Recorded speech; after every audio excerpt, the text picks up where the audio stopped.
Room number 113. Nachiketa అతని friends ఆ రూమ్లోకి అడుగు పెట్టగానే డానియల్ రూమ్ తలుపు క్లోజ్ చేశాడు. ఎదురుగా కుర్చీలో పీటర్సన్. ఇప్పుడు అతని గెటప్ పూర్తిగా మారిపోయింది. తలపాగా, ఒత్తైన గెడ్డం, బ్లాక్ కలర్ కళ్ళజోడు. వెల్, మాకు కావలసింది ఒకే ఒక వ్యక్తి అన్నాడు పీటర్సన్. వెంటనే నచికేత్ అన్నాడు, మీరు చెప్పే పని 5గురం కలిసి చేయాలనుకుంటున్నాం. అందుకు మీకేమైనా అభ్యంతరమా? భుజాలు ష్రగ్ చేసి, కోర్స్, అయినా మీరు నేను చెప్పిన పని చేయగలరా అన్నాడు పీటర్సన్. మీకు మా నుంచి కావలసిందేంటో చెప్పనేలేదు అన్నాడు నచికేత. 360 గంటల్లో చావడానికి సిద్ధపడాలి. మరి ఈ ఒకే పనిని 5గురు ఎలా చేయగలరు? పీటర్సన్ ఎదురు ప్రశ్న వేసేసరికి నచికేత ఆలోచనలో పడ్డాడు. అయినా వెంటనే తేరుకొని, కేవలం మేము చావడం కోసమే మీరు యాడిచ్చారని మేము అనుకోవడం లేదు.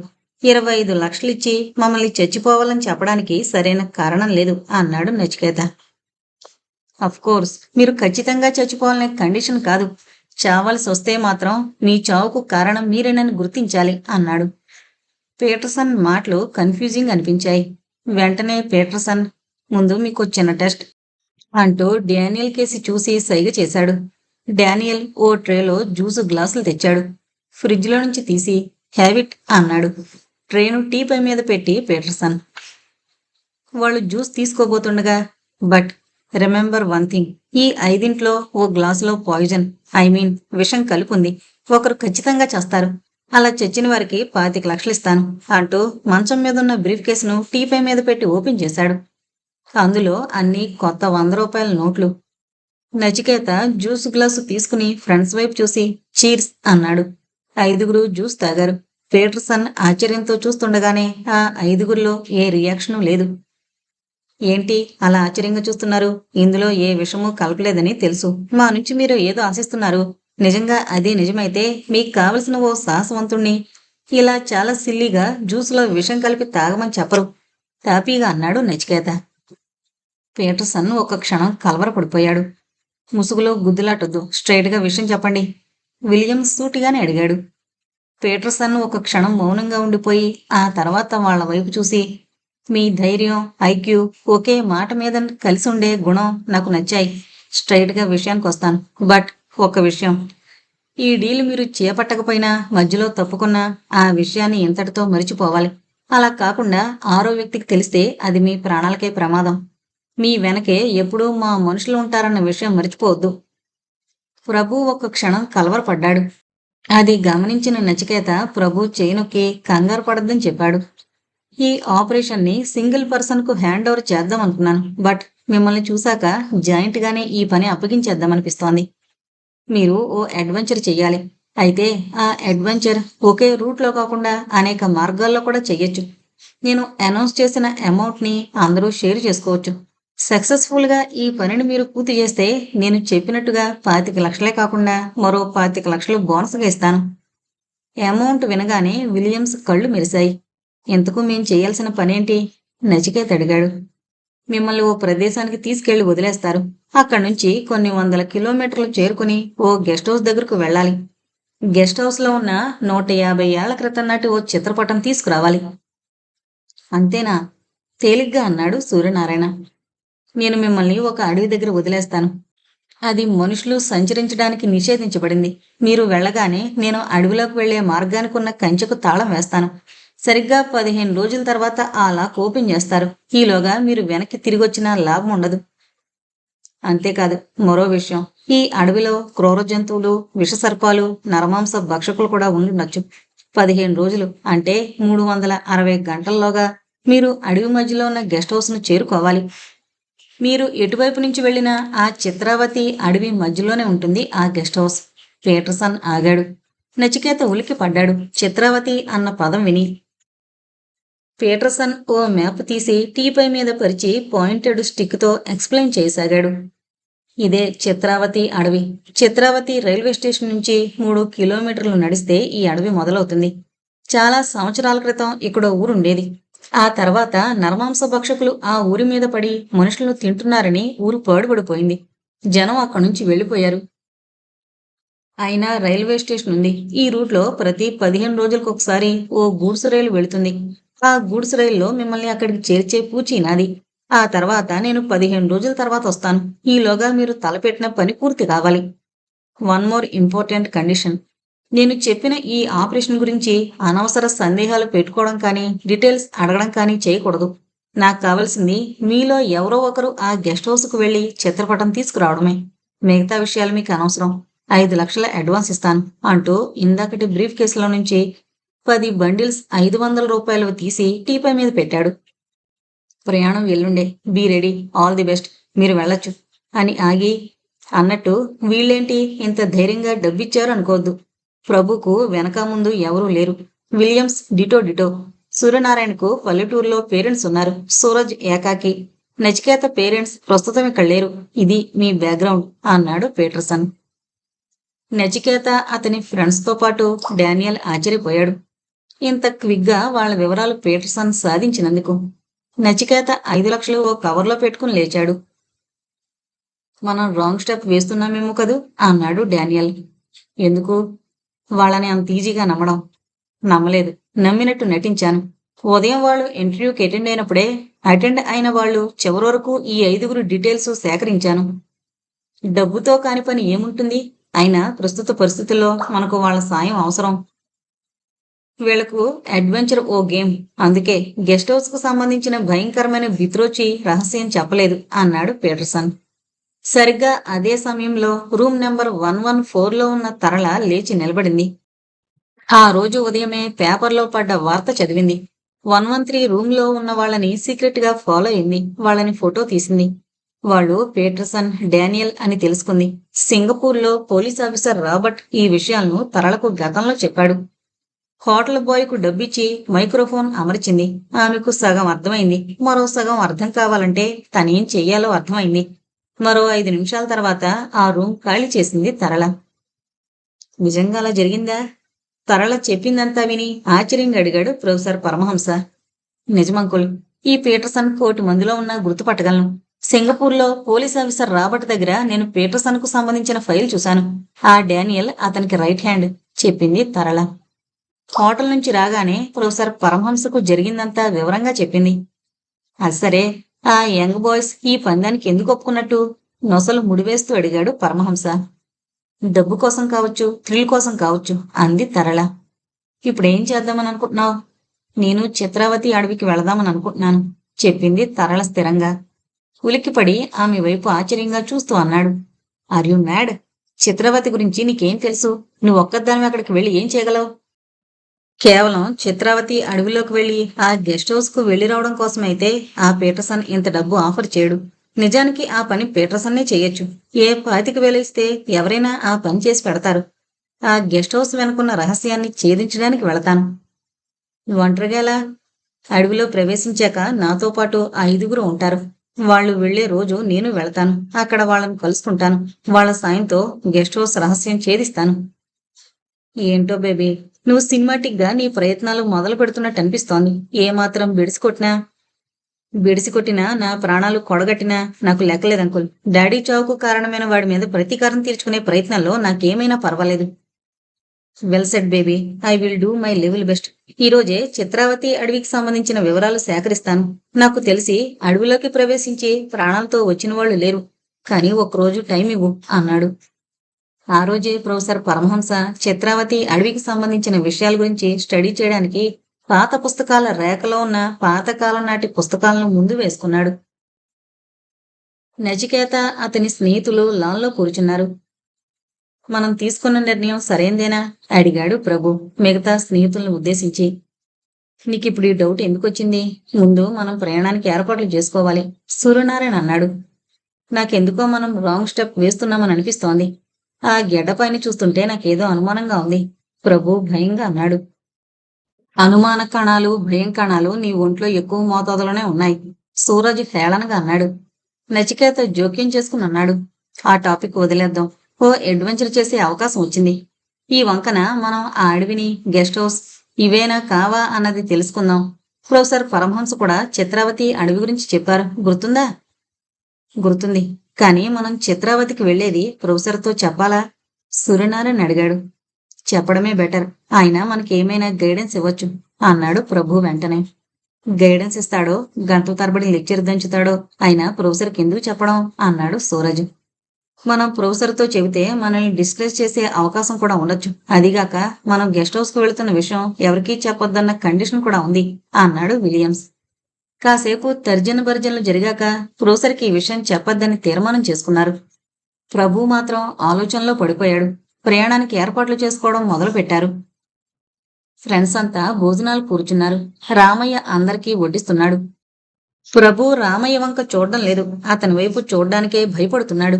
విలియమ్స్ కూడా అదే స్టేజ్లో ఉన్నాడు. రామయ్య వడ్డిస్తుంటే అతని కుడి చేతి మణికట్టుకున్న రంగురంగుల దారాలు కిందకి వేలాడుతున్నాయి. ఇవేంటి రామయ్య? ఆ దారాల వంక చూపిస్తూ అడిగాడు సూర్యనారాయణ. తల తిప్పి సూర్యనారాయణ వంక చూశాడు. ఒకే ఒక్క క్షణం సూర్యనారాయణ ఒళ్ళు జలదరించింది. ఆ క్షణంలో రామయ్య మొహంలో అనేక రకాల భావాలు కనిపించాయి సూర్యనారాయణకు. నచికేత, విలియమ్సు, ప్రభు, సూరజ్ ఇవేమీ గమనించలేదు. రామయ్య, సాంబార్ అన్నాడు నచికేత. రామయ్య సాంబార్ను ప్లేట్లో పోశాడు. మీకేం కావాలి? సూర్యనారాయణ అడిగాడు రామయ్య తీక్షణంగా చూస్తూ. ఏమీ వద్దు అన్నాడు. ఏంట్రా సూర్య, ఒకసారిగా డల్ అయిపోయావు, ఏంటి కదా? సూరజ్ అన్నాడు. నథింగ్, ఏం లేదు సర్దుకునన్నాడు సూర్యనారాయణ. ఆ రాత్రి అందరూ నచికేత గదిలో పడుకుందామనుకున్నారు. ఇవాళ రాత్రి నేను ఇంట్లో ఉండడం లేదు చెప్పాడు రామయ్య నచికేతతో. అదేంటి, నువ్వెప్పుడు ఇల్లు విడిచి వెళ్ళవుగా? మా దగ్గర చుట్టాలకు సుస్థి చేసింది, హాస్పిటల్లో ఉన్నారు, చూడ్డానికి వెళ్ళాలి. మళ్ళీ రేపు ఉదయం వస్తాను. సరే, రేపు పొద్దున్నే వచ్చే. డబ్బులేమైనా కావాలా? అక్కర్లేదు అన్నాడు తల అడ్డంగా ఊపుతూ. ఎప్పుడు వెళతావు? 12 గంటలకు చెప్పాడు రామయ్య. అంత అర్ధరాత్రి వేళ? అదేంటి, నువ్వు హాస్పిటల్లో ఉన్న వాళ్ళని పరామర్శించడానికి వెళుతున్నావా? క్షుద్ర పూజలు చేయడానికి శ్మశానానికి వెళుతున్నావా? జోక్ చేశాడు సూరజ్. రామయ్య తల తిప్పి సూరజ్ వైపు చూశాడు. ఏయ్ సూరజ్, పెద్దాయంతో జోకులేంటి అంటూ. నువ్వు వెళ్ళు రామయ్య, మేం పెందలాడి పడుకోవాలి. వెళ్ళేటప్పుడు మాకు ప్రత్యేకంగా చెప్పి వెళ్ళనక్కర్లేదు. వెళ్ళి రేపు ఉదయమే వచ్చాయి అన్నాడు నచికేత. రామయ్య అలానే అన్నట్టు తల ఊపాడు. చలి కిటికీలోంచి రివ్వున వీస్తోంది. అబ్బా, చలి చంపేస్తోంది, కిటికీ రెక్కలు మూసేయండి అన్నాడు నచికేత. సూరజ్ వెళ్లి కిటికీ రెక్కలు వేసొచ్చాడు. సచి, నాకెందుకో ఈ పని మనిషి రామయ్యని చూస్తుంటే అనుమానం కలుగుతోంది. అయినా అర్ధరాత్రి 12 గంటలకు హాస్పిటల్కు వెళ్లడమేంట్రా? విలియమ్స్ అన్నాడు నచికేతతో. అవన్నీ మనకెందుకు లేదు అన్నాడు నిద్రొస్తోంది అన్నట్టు ఆవులిస్తూ. కాని నచికేతలో కూడా రామయ్య పట్ల అనుమానం లేకపోలేదు. 5గురిలో ఆ అనుమానం ఉంది. ముఖ్యంగా సూరజ్కు ఇందాకటి సంఘటన గుర్తుకొచ్చి వణికిపోయాడు. ఒక్క క్షణం రామయ్య కనుగుడ్లు ఎరుపు రంగులోకి మారడం ఎలా సాధ్యం? అతను కోపంగా చూసిన చూపు తను మరిచిపోలేదు. అందరూ కాసేపు టీవీ చూసి నిద్రకు ఉపక్రమించారు. అర్ధరాత్రి 11:50. సూరజ్కు మెలకు వచ్చింది. అటు ఇటూ లేచి పచార్లు చేసాగాడు. ఎంతకీ నిద్ర పట్టడం లేదు. అతనికి ఆ ఇంట్లో నిద్ర రావడం లేదు. ఎందుకో అతనికి అర్థం కావడం లేదు. నిద్ర రావడం లేదా? గదిలో అటు ఇటూ పచార్లు చేస్తున్న సూరజ్ని అడిగాడు సూర్యనారాయణ. నీకు నిద్ర రావడం లేదా? సూరజ్ అడిగాడు. నిద్ర రావడం లేదు. కళ్ళు మూసుకున్నా తెరిచినా ఆ రామయ్య గుర్తుకొస్తున్నాడు. భోజనాల దగ్గర జరిగిన సంఘటన గుర్తు చేసుకుంటూ చెప్పాడు సూర్యనారాయణ. ఏం జరిగిందేంటి? భోజనం దగ్గర జరిగిన విషయం చెప్పాడతను. సరిగ్గా అప్పుడే ఆ గదిలో కరెంటు పోయింది. అదేంటి కరెంటు పోయింది అంటూ సూర్యనారాయణ తడుముకుంటూ వెళ్లి కిటికీ తలుపులు తెరిచాడు. బయటనుంచి వెలుతురు లోపలకు పడుతోంది. ఒక్క మన గదిలోనే కరెంటు పోయినట్టుంది గొణిగినట్టుగా అన్నాడు సూర్యనారాయణ. సరిగ్గా అప్పుడే సూరజ్ కూడా బయటకు చూశాడు. మరుక్షణం ఆ ఇద్దరి శరీరాలు ఏకకాలంలో జలదరించాయి. అక్కడ లాన్లో రామయ్య. కిటికీలోంచి లాన్ స్పష్టంగా కనిపిస్తోంది. అక్కడ ఓ వ్యక్తి లాంగ్ కోటు వేసుకుని నెత్తిన హ్యాట్ పెట్టుకుని వెళుతున్నాడు. ఆ ఇంటిగేటు తీయబోతూ ఆ వ్యక్తి తలను వెనక్కి తిప్పాడు. ఆ వ్యక్తి మరెవరో కాదు, రామయ్యే. లాంగ్ కోటు హ్యాటు పెట్టుకుని రామయ్య తలని వెనక్కి తిప్పకుండానే వేగంగా గుండ్రంగా కదిలించాడు. కొన్ని క్షణాలు గిర్రుగిర్రును తిరుగుతూ ఒక్క క్షణం తల వెనక్కి తిరిగి ఆగింది. గేటు వైపు ఉన్న రామయ్య వెనకవైపు తిరిగి అతని తల, కనుగుడ్లు పైకి పొడుచుకునొచ్చాయి. చాలా తీవ్రంగా కిటికీలో నుంచి చూస్తున్న సూర్యనారాయణ సూరజల వైపు చూశాడు రామయ్య. ఒక్క క్షణం అతని నాలిక పొడువుగా సాగింది. ఎంత పొడువుగా అంటే దాదాపు 15 అడుగుల దూరంలో ఉన్న కిటికీ తలుపులను తాకేంత. భయంతో వణికి గబాలన కిటికీలు మూసేశారు. ఒళ్లంతా చెమట్లు పట్టింది. భయంతో శరీరం కంపించిపోతుంది. ఇది నిజమా భ్రమ? గోడకు జరిగిలు పడుతూ అడిగాడు భయంగా సూరజ్. నిజమే అన్నాడు సూర్యనారాయణ భయంతో బిగుసుకుపోతూ. సచిని, విలియమ్స్ని, ప్రభుని లేపుదామా? అలాగే. ఇద్దరూ తడుముకుంటూ మంచం దగ్గరికి వెళ్లారు. నచి, నచి, ప్రభు, విలియమ్స్. మంచం ఖాళీగా వికిరించింది. చీకట్లోనే తడిమి చూశారు. ఎవరూ లేరేంటి? భయంగా అడిగాడు సూర్యనారాయణ. బదులు లేదు. సూరజ్. మళ్ళీ నో రెస్పాన్స్. ప్రభు, విలియమ్స్, సచి, సూరజ్. పిచ్చెక్కినట్టు పిలుస్తూ భయంతో స్పృహ తప్పి పడిపోయాడు సూర్యనారాయణ. డియర్ ఫ్రెండ్స్, ఆ హాలులో పీటర్సన్ కంఠం కంగుమంటూ వినిపించింది. ఇక్కడికొచ్చిన మీ అందరికీ బిత్రోచి ఆహ్వానం పలుకుతోంది. గత 13 సంవత్సరాలుగా మీరు బిత్రోచి సేవలో తరించారు. చెడు ఆలోచిస్తూ, చెడు తలంపులు చేస్తూ, రక్తాన్ని ఇష్టపడే మిమ్మల్ని చూసి బిత్రోచి వికృతానందంతో నిద్రపోతోంది. బిత్రోచి నిద్రలేచే సమయం ఆసన్నమైంది. దేశం నలుమూలల నుంచి ఈ రోజు జరిగే ఈ సమావేశంలో పాల్గొన్న మీ అందరికీ బిత్రోచి తన ఆశీస్సులు అందజేస్తోంది. పీటర్సన్ మాట్లాడడం ఆపి ఓసారి అందరి వంక చూశాడు. అందరూ బ్లాక్ గౌన్లు వేసుకుని వాటి మీద ఎర్రటి పట్టీలు ధరించున్నారు. అందరి కుడి చేతులకి రంగురంగుల దారాలు కట్టబడున్నాయి. పీటర్సన్ చూపులు రామయ్య మీద పడ్డాయి. రామయ్య నిశ్శబ్దంగా లేచాడు. లాంగ్ కోట్లో ఉన్నాడు రామయ్య. పీటర్సన్ స్వయంగా దగ్గరకొచ్చి అతన్ని డయాస్ మీదకి తీసుకెళ్లి, ఫ్రెండ్స్, మీకిప్పుడు ఇంపార్టెంట్ పర్సన్ని పరిచయం చేస్తాను. Meet mister Ramayya. క్షుద్రోచి తంతును నిర్వర్తించగల ఒకే ఒక్క వ్యక్తి.